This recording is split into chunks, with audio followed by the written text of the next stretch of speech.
दुर्गा नदी के किनारे बसा एक गांव फूलपुर।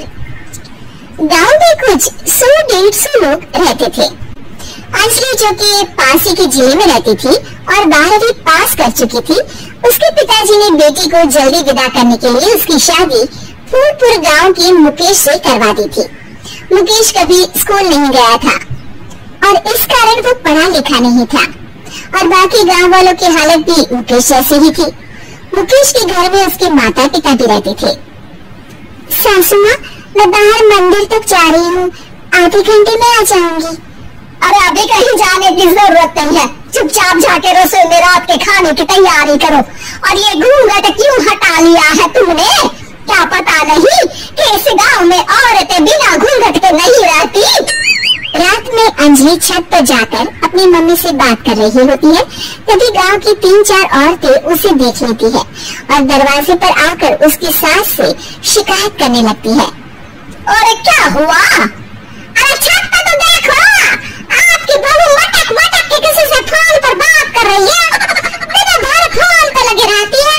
अरे कल तो मंदिर के पास वो क्या कहते हैं, सेल्फी ले रही थी।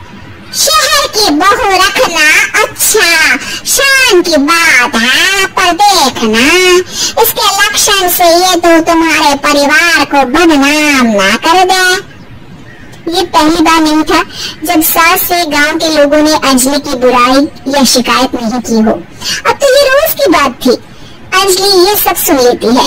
जब वो नीचे जाती है तो मुकेश भी वहाँ जाता है। सास कहती है, बेटा लोग घर आकर शिकायत करने लगे हैं बहू के कामों की, देख लो। पति हो, संयम से रखो इसे।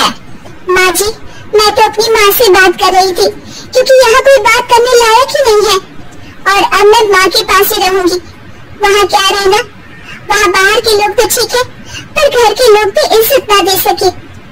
अरे नहीं अंजलि, ऐसा नहीं है, धीरे धीरे सब ठीक हो जाएगा, तुम फिक्र ना करो।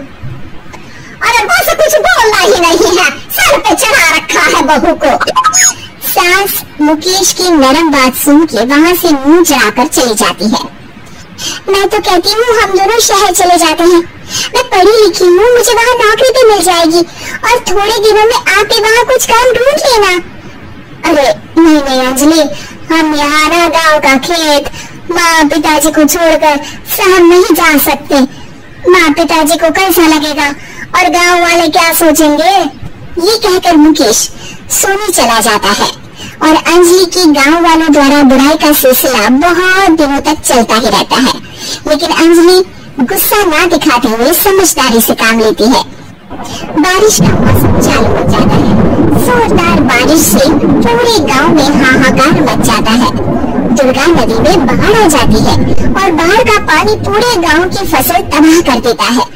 फसल की ये हालत देखकर गांव वाले निराश हो जाते हैं और बात तो यहाँ तक पहुँच जाती है कि कुछ लोग तो अंजलि को इस सब का दोषी ठहरा देते हैं। अरे पूरी फसल तबाह हो गई, पता नहीं किसकी नजर लग गई है। अरे जब से चौधरी परिवार में ये शहर की बहू आई है ना, तब से ही गाँव की शांति चली गई है। इसके कर्मकांड से माँ दुर्गा नदी भी खुश नहीं है। ये सब सुनकर बेचारी अंजलि रोते हुए अपने घर चली जाती है। कुछ दिन बाद सभी गांव वाले अपनी फसल का मुआवजा लेकर अपने अपने घर आते हैं। मुकेश भी 1500 लेकर आता है। अंजलि को जब पासबुक दिखाता है तो अंजलि हैरान हो जाती है। अरे ये पासबुक में तो उन्होंने 4000 की एंट्री करी है और आपको सिर्फ 1500 दिए। सच में? अरे तो सरकारी अफसर आपको बेवकूफ बना रहे हैं। सरकार की तरफ से हमें 4000 मिले हैं, लेकिन बाकी का सारा पैसा खुद ही खा रहे हैं। आप लोग के अनपढ़ होने का फायदा उठा रहे हैं। ये सब सुनकर मुकेश परेशान हो जाता है, लेकिन अंजलि उसे हिम्मत से काम लेने को कहती है और सुबह होते ही मुकेश को पंचायत कार्यालय ले जाती है और साथ में गांव के और लोगों को भी। आप सरकारी बाबू क्या गांव के लोगों को बेवकूफ समझते हैं? आपको क्या लगता है ये पढ़े लिखे नहीं है तो आप कुछ भी मनमानी करेंगे? ये बेचारे दिन रात इतनी मेहनत करते हैं, ये हमारे अन्नदाता है और आप इनके साथ ऐसा धोखा करते हैं। अरे क्या बके जा रही है ये लड़की, किस धोखे की बात कर रही है?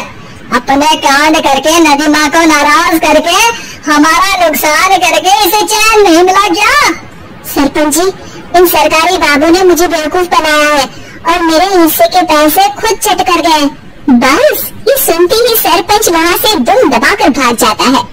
पता चलता है कि जनपद अधिकारियों ने गांव के सरपंच के साथ मिलकर सबके साथ धोखा किया है। सब लोगों का विरोध शुरू हो जाता है और आखिर में अधिकारी सब गांव वालों के हिस्सों के बचे हुए पैसे उन्हें लौटा देते हैं और कई दिन तक सरपंच गांव में लौटता ही नहीं। अंजलि, तुम नहीं होती तो हम गांव वालों को तो पता ही नहीं चलता कि ये हमें हर बार बेवकूफ बनाते हैं। हाँ अंजलि बेटी, हमें माफ कर दो। हम सब तुम्हें बुरा भला कहते रहे, लेकिन तुमने ही आज हमें बेवकूफ बनाने से बचाया है। हमें तुम पर गर्व है बेटी। अब समझ आया कि सरपंच तुमसे नहीं, तुम्हारे पढ़े लिखे होने से नफरत करता था। क्यों ना इस बार हम अंजलि को ही सरपंच पद के लिए चुन लें? क्या कहते हो गाँव वालों? पढ़ी लिखी सरपंच। बस पूरा गांव अंजलि के लिए ताली बजाता है और अंजलि की सास उसे खुशी से गले लगा लेती है।